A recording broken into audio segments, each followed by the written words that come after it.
बेटा, अब आगे आता है संयोजकता और इलेक्ट्रॉनिक स्वरूपन। ठीक है, संयोजकता। अब यहाँ पे देखो, तुम्हारे को कल मैंने ये वाला इतना हिस्सा बताया था।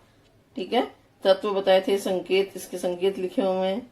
ठीक है, इसमें इलेक्ट्रॉन की संख्या लिखी हुई है, के में कितने हैं, एल में कितने, एम में कितने, एन में कितने हैं। ठीक है, और साथ में इसका इलेक्ट्रॉनिक स्वरूपन, ये मैंने तुमको बताया था। ठीक है ना। अब एक बार और देख लेते हैं इलेक्ट्रॉनिक स्वरूपन। अब जैसे अपने को हाइड्रोजन का इलेक्ट्रॉनिक स्वरूपन लिखना है तो हम क्या लिखेंगे, 1। ठीक है, हीलियम का लिखना है तो यहाँ पे देखो के के अंदर के में कितने हैं, 1 है, एल एम एन में कुछ भी नहीं है तो यहाँ पे 1 आ जाएगा। उसी तरह से हीलियम में सिर्फ के में ही है तो यहाँ पे 2 आ जाएगा।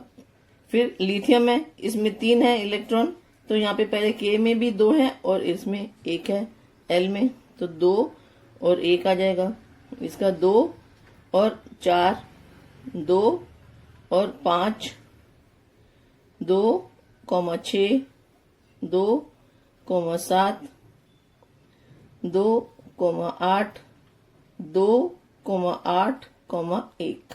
अब यहाँ पे क्या था, के में भी है, एल में भी है और एम में भी है। ठीक है ना। फिर इसके बाद में 2, 8 और 7, 2, 8 और 8। अब यहाँ पे ब्रोमीन के अंदर कितने, 35 है तो पहले कक्ष में 2, फिर 8, 18 और 7। तो इसका इलेक्ट्रॉनिक स्वरूपन क्या हो जाएगा, 2, 8, 18 और 7। ठीक है, इतना तुमको समझ में आ गया था। ठीक है, अब उसके बाद में आती है संयोजकता इलेक्ट्रॉन। पहले संयोजकता इलेक्ट्रॉन क्या चीज होती है।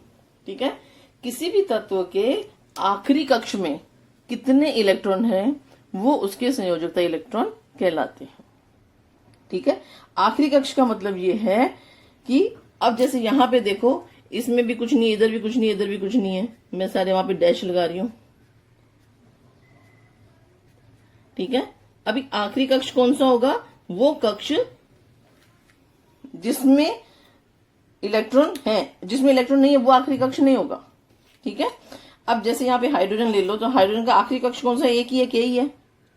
ठीक है, तो के अंदर ही है सब कुछ।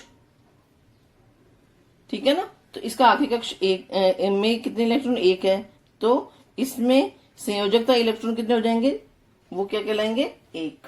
तो यहाँ पे कितना आ जाएगा, 1। ठीक है, फिर उसके बाद में यहाँ पे देखो लिथियम है, लिथियम के आखिरी कक्ष में 2 इलेक्ट्रॉन है, इसका इलेक्ट्रॉनिक स्वरूपन, इलेक्ट्रॉन स्वरूपन को ही देखो। ठीक है, तो यहाँ पे कितने हैं, 2, तो यहाँ पे क्या आ जाएगा, 2।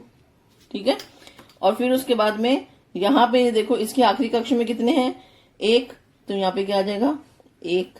यहाँ पे आखिरी कक्ष में कितने हैं, 4, तो 4। यहाँ पे 5, 6, 7, 8, 1, 7, 8 और ये 7। ठीक है बेटा, अब यहाँ पे जो देखा तुम लोगों ने, तो अब यहाँ पे तुम्हें कुछ देखना कि जब ये स्थायी तत्व बने। अब संयोजकता, संयोजकता का मतलब क्या होता है, संयोग करने की क्षमता। अपन ने यहाँ पे संयोजकता इलेक्ट्रॉन निकाले हैं सारे के सारे। ठीक है, संयोजकता इलेक्ट्रॉन क्या होते हैं कि किसी भी तत्व के परमाणु के आखिरी कक्ष में उपस्थित इलेक्ट्रॉन की संख्या को संयोजकता इलेक्ट्रॉन कहते हैं। ठीक है, अब इनसे ये पता चलेगा कि ये इलेक्ट्रॉन जो है किसके साथ संयोग कर सकता है या उसका खुद का स्वतंत्र अस्तित्व है। ठीक है ना, तो उस चीज को देखने के लिए अब यहाँ पे देखो हाइड्रोजन है, तो हाइड्रोजन के आखिरी कक्ष में कितने इलेक्ट्रॉन है, 1 इलेक्ट्रॉन है। ठीक है ना, तो अब हाइड्रोजन के आखिरी कक्ष में 1 इलेक्ट्रॉन है, तो संयोजकता क्या होती है कि कोई भी परमाणु जो है अपना आखिरी कक्ष में, ठीक है, अपना द्विक या अष्टक, क्या द्विक या अष्टक पूरा करने के लिए उसे कितने इलेक्ट्रॉन चाहिए। ठीक है, या कितने इलेक्ट्रॉन का वो लेन देन कर सकता है। ठीक है, उसको हम क्या बोलेंगे, उसको हम क्या बोलेंगे, संयोजकता। ठीक है, और संयोजकता इलेक्ट्रॉन क्या चीज है, जो आखिरी कक्ष में कितने इलेक्ट्रॉन है वो उसके संयोजकता इलेक्ट्रॉन कहलाते हैं। संयोजकता इलेक्ट्रॉन और संयोजकता में डिफरेंस यही होता है कि जो किसी भी तत्व के परमाणु के आखिरी कक्ष में कितने इलेक्ट्रॉन है वो संयोजकता इलेक्ट्रॉन, और अपना द्विक या अष्टक पूरा करने के लिए उसको कितने और इलेक्ट्रॉन चाहिए या कितने इलेक्ट्रॉन वो दे सकता है या कितने इलेक्ट्रॉन ले सकता है, ठीक है ना। तो वो उसका संयोजकता कहलाती है, ठीक है। अब यहाँ पे देखो हाइड्रोजन के आखिरी कक्ष में एक इलेक्ट्रॉन है, तो इसको अपना द्विक पूरा करने के लिए इसको कितने और इलेक्ट्रॉन चाहिए, एक और चाहिए, एक ही इलेक्ट्रॉन चाहिए ना, तो उसका द्विक पूरा हो जाएगा, ठीक है ना। तो इसलिए इसकी संयोजकता कितनी हो जाएगी, एक। अब हीलियम की बारी आ गई। अब हीलियम के आखिरी कक्ष में कितने इलेक्ट्रॉन है, दो, ठीक है। तो आखिरी कक्ष में दो इलेक्ट्रॉन है, तो अपने को द्विक पूरा करने के लिए कोई इलेक्ट्रॉन की जरूरत है कि नहीं है, नहीं है, ठीक है। तो इसकी संयोजकता क्या हो जाएगी, शून्य, जीरो, ठीक है। उसी तरह से अब यहाँ पे लिथियम जो है, अब लिथियम की बारी आई। अब लिथियम के अंदर क्या है, तीन इलेक्ट्रॉन है, तो इसका इलेक्ट्रॉनिक स्वरूपन 2 और 1 है, संयोजकता इलेक्ट्रॉन 1 है। अब मुझे यहाँ पे बताओ कि ये अपना क्या कर सकता है कि इसकी हम यहाँ पे संयोजकता लिखें। अब यहाँ पे देखो, अगर ये अपना एक इलेक्ट्रॉन किसी को दे देता है, अगर ये एक इलेक्ट्रॉन किसी को दे देता है, तो इसके आखिरी कक्ष में कितने रह जाएंगे, दो इलेक्ट्रॉन, तो इसका द्विक कंप्लीट हो जाएगा ना। तो अगर एक दे देगा तो क्या होगा, अपना द्विक पूरा कर लेगा, ठीक है ना। तो यहाँ पे इसकी संयोजकता कितनी हो गई, एक। कितने इलेक्ट्रॉन देगा, एक इलेक्ट्रॉन देगा, तो एक इलेक्ट्रॉन देने के बाद इसका द्विक कंप्लीट हो जाता है, ठीक है। फिर उसके बाद में नेक्स्ट आता है 2 और 4 इलेक्ट्रॉनिक स्वरूपन। ये किसका है, कार्बन का, ठीक है। तो अब ये 4 है, तो ये क्या करेगा, या तो 4 किसी को दे देगा और या 4 किसी से ले लेगा। अब संयोजकता के अंदर एक खास बात और होती है बेटा, कि 4 तक इलेक्ट्रॉन ले सकते हैं और 4 तक इलेक्ट्रॉन दे सकते हैं, ठीक है। 4 से कम इलेक्ट्रॉन दे सकते हैं, लेकिन 4 से ज्यादा इलेक्ट्रॉन नहीं दे सकते, ठीक है। 4 तक का ही तुम हमेशा ये बात ध्यान में रखो कि 4 तक ही इलेक्ट्रॉन हम ले सकते हैं किसी से, और 4 तक ही इलेक्ट्रॉन दे सकते हैं, ठीक है। तो अब इसको अपना अष्टक पूरा करने के लिए कितने इलेक्ट्रॉन लेने पड़ेंगे, 4 इलेक्ट्रॉन, ठीक है। और या 4 इलेक्ट्रॉन या देने के लिए, अनद्विक पूरा करने के लिए कितने, 4 ही देने पड़ेंगे, तो इसकी संयोजकता कितनी आ जाएगी, 4, ठीक है। अब उसके बाद में नेक्स्ट है ये नाइट्रोजन, 2 और 5 इसका इलेक्ट्रॉनिक स्वरूपन है। इसके आखिरी कक्ष में कितने इलेक्ट्रॉन है, 5, ठीक है। अब ये अपने 5 इलेक्ट्रॉन दे तो सकता नहीं है क्योंकि 4 से ज्यादा है, ठीक है। तो 5 का 8 बनाने के लिए कितने इलेक्ट्रॉन चाहिए, 3, शाबाश। तो इसकी संयोजकता कितनी हो जाएगी, 3। आगे बात समझ में, इसकी संयोजकता 3 हो जाएगी क्योंकि 3 लेने के बाद इसका 5 की जगह क्या हो जाएगा, 8 हो जाएगा। अब उसके बाद में नेक्स्ट आता है ऑक्सीजन, 2 और 6। इसके आखिरी कक्ष में 6 इलेक्ट्रॉन है, ठीक है। तो इसको अपना अष्टक पूरा करने के लिए कितने इलेक्ट्रॉन चाहिए, 2 इलेक्ट्रॉन और चाहिए, तो 2 इसकी संयोजकता हो जाएगी। अब इधर देखो, फ्लोरीन के अंदर 7 है, तो इसका अपना अष्टक पूरा करने के लिए 1 इलेक्ट्रॉन की जरूरत है, तो इसकी संयोजकता 1 हो जाएगी, ठीक है। फिर उसके बाद में नियॉन के अंदर आखिरी कक्ष में 8 इलेक्ट्रॉन है, ठीक है। तो अब इसको और इलेक्ट्रॉन 8 को 8 ही बनाने के लिए हमारे को कोई इलेक्ट्रॉन की जरूरत पड़ेगी, नहीं पड़ेगी, ठीक है ना। तो इसकी संयोजकता कितनी हो जाएगी, 0 हो जाएगी, ठीक है। अब उसके बाद में आता है सोडियम, 2, 8, 1, आखिरी कक्ष में 1 इलेक्ट्रॉन है, संयोजकता इलेक्ट्रॉन 1 है। तो अब ये अपना 1 इलेक्ट्रॉन किसी को दे देगा, तो इसका आखिरी कक्ष में कितने इलेक्ट्रॉन रह जाएंगे, 8 इलेक्ट्रॉन रह जाएंगे, ठीक है। तो 1 देगा तो 1 इसकी क्या हो जाएगी, संयोजकता हो जाएगी। फिर उसके बाद में आता है क्लोरीन, 2, 8, 7। तो 2, 8, 7 के अंदर क्या है, 7 है, तो 7 किसी से 1 इलेक्ट्रॉन ले लेगा, तो क्या हो जाएगा, इसकी संयोजकता कितनी हो जाएगी आखिरी कक्ष में, सॉरी इसकी इलेक्ट्रॉन कितने हो जाएंगे आखिरी कक्ष में, 8 हो जाएंगे। तो 1 लेने पर इसके अष्टक पूरा होता है, तो इसकी संयोजकता कितनी हो जाएगी, 1, क्योंकि इसने 1 इलेक्ट्रॉन लिया। फिर उसी तरह से ऑर्गन आ गया, आखिरी कक्ष में 8 है, तो इसकी संयोजकता कितनी होगी बेटा, 0, शाबाश, ठीक है। ब्रोमीन का कितनी हो जाएगी, 1, ठीक है। तो इस प्रकार से हम संयोजकता ज्ञात करते हैं। अब देखो, अब आता है आगे समस्थानिक, ठीक है। समस्थानिक आइसोटॉप्स, इसका क्या मतलब, समस्थानिक, सम मीन्स बराबर स्थान पाने वाला, ठीक है। उनका ये मतलब है कि समस्थानिक बराबर स्थान पाने वाला, मतलब स्थान तो उसका वही रहेगा, परमाणु क्रमांक तो वही रहेगा, परमाणु क्रमांक नहीं बदलेगा, किसी भी तत्व का परमाणु क्रमांक नहीं बदलेगा, लेकिन उसकी द्रव्यमान संख्या बदल सकती है, ठीक है। उसको हम क्या बोलते हैं, समस्थानिक। ठीक है। फॉर यहाँ पे देखो, तत्व का परमाणु क्रमांक तत्व का मूलभूत गुणधर्म है।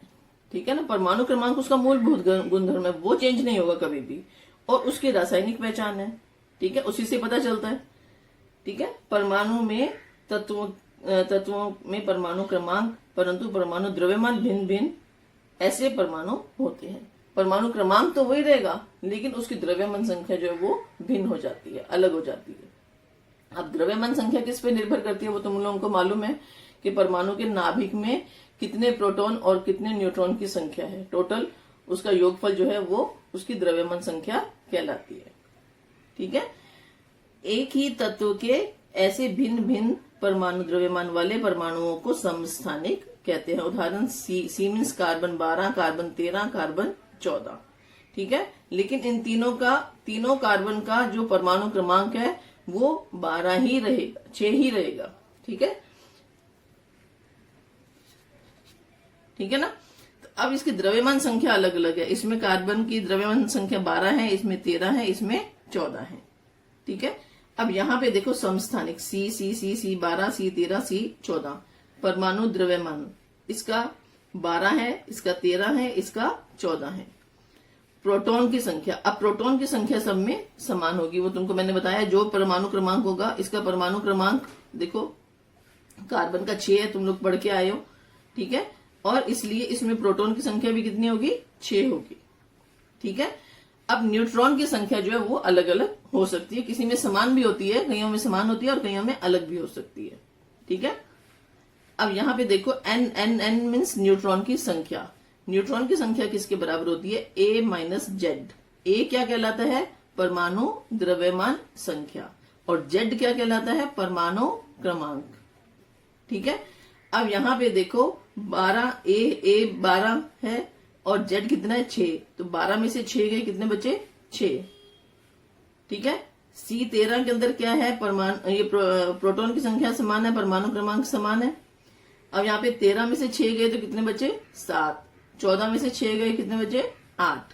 तो इतने इसमें न्यूट्रॉन की संख्या है। पहले सी 12 के अंदर 6 ही है न्यूट्रॉन, सी 13 के अंदर 7 न्यूट्रॉन है, और सी 14 के अंदर 8 न्यूट्रॉन है। ठीक है, लेकिन प्रोटॉन की संख्या जो है तीनों के अंदर, सी 12 में भी, सी 13 में भी और सी 14 में भी 6 है। ठीक है, तो इसलिए प्रोटॉन की संख्या समान रहती है, लेकिन न्यूट्रॉन की संख्या भिन्न भिन्न होती है। ठीक है, तो न्यूट्रॉन की संख्या ज्ञात करनी है तो हम क्या करेंगे, उसमें परमाणु द्रव्यमान में से हम क्या करेंगे, परमाणु क्रमांक या प्रोटॉन की संख्या माइनस कर देंगे और अपने पास में न्यूट्रॉन की संख्या आ जाएगी। ठीक है, फिर उसके बाद में है जानकारी प्राप्त करो, ये तुम्हारा कट किया हुआ बेटा। ठीक है,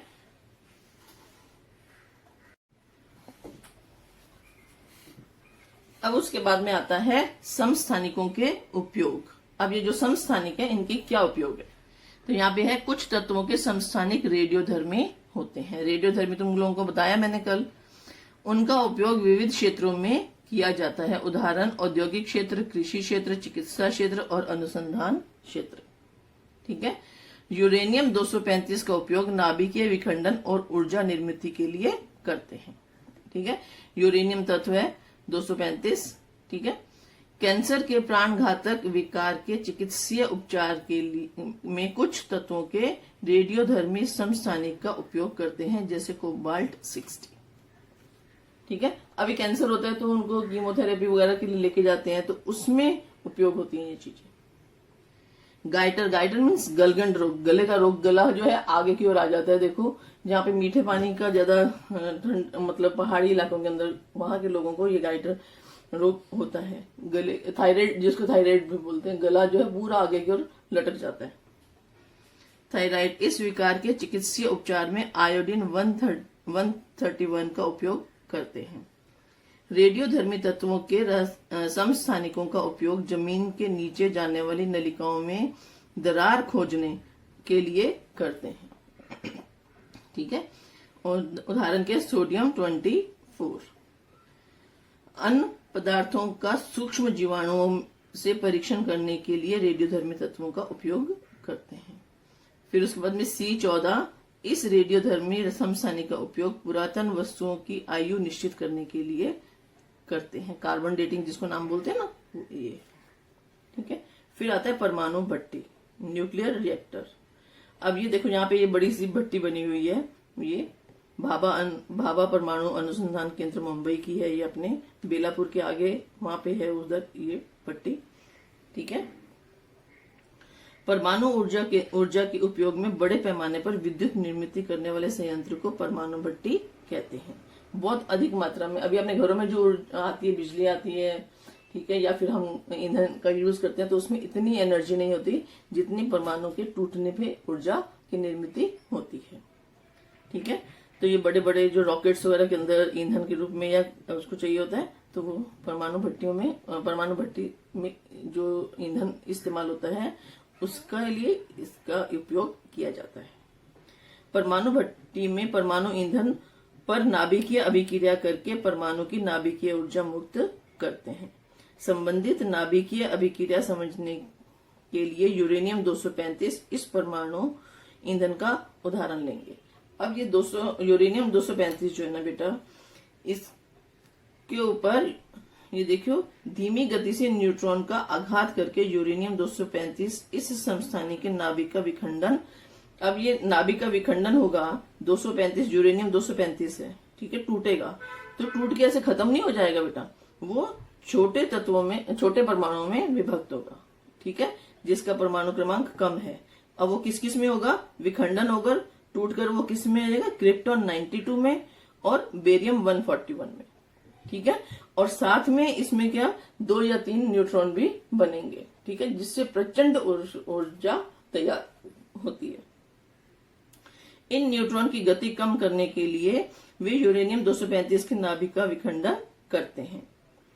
इस प्रकार से नाभिकीय विखंडन की श्रृंखला अभिक्रिया होती है। अब ये नाभिकीय विखंडन जो है लगातार होता रहता है और बहुत प्रचंड मात्रा में ऊर्जा मिलती रहती है। तो अब इतनी ज्यादा ऊर्जा हो जाएगी, ऊर्जा बनती जाएगी, तो सारी ऊर्जा, इतनी ज्यादा ऊर्जा हो जाएगी, तो उस ऊर्जा को कम भी करना चाहिए। ठीक है ना, तो उतनी ऊर्जा की आवश्यकता नहीं है, तो ऊर्जा को कम करना पड़ेगा। तो ऊर्जा को कम करने के लिए हम क्या करते हैं उसमें, अब यहाँ पे देखो, इसमें नाभिक के बड़े पैमाने पर नाभिकीय ऊर्जा अर्थात परमाणु ऊर्जा मुक्त होती है। समावेश विस्फोट, तो अभी बहुत ज्यादा ऊर्जा होगी तो क्या होगा, विस्फोट भी हो सकता है। तो संभावित विस्फोट टालने के लिए श्रृंखला अभिक्रिया नियंत्रित रखते हैं। ठीक है, परमाणु भट्टी में श्रृंखला अभिक्रिया नियंत्रण करने के लिए न्यूट्रॉन का वेग और संख्या कम करने की आवश्यकता होती है। ठीक है, तो अब इसको कम करने के लिए क्या करते हैं, इसमें कैडमियम की छड़ों का इस्तेमाल किया जाता है। अब ये संचालक मंदक, न्यूट्रॉन गति को कम करने के लिए ग्रेफाइट या भारी जल का संचलन या मंदक के रूप में उपयोग किया जाता है। मंदक मीन्स धीरे, गति को धीरे करना, नियंत्रक, कंट्रोलर। न्यूट्रॉन को आवेशित करके उनकी संख्या कम करने के लिए बोरॉन और कैडमियम, बेरिलियम आदि की छड़ों को नियंत्रक के रूप में उपयोग करते हैं। ठीक है, विखंडन प्रक्रिया में निर्माण होने वाली ऊष्मा पानी का शीतक के रूप में उपयोग कर अलग की जाती है।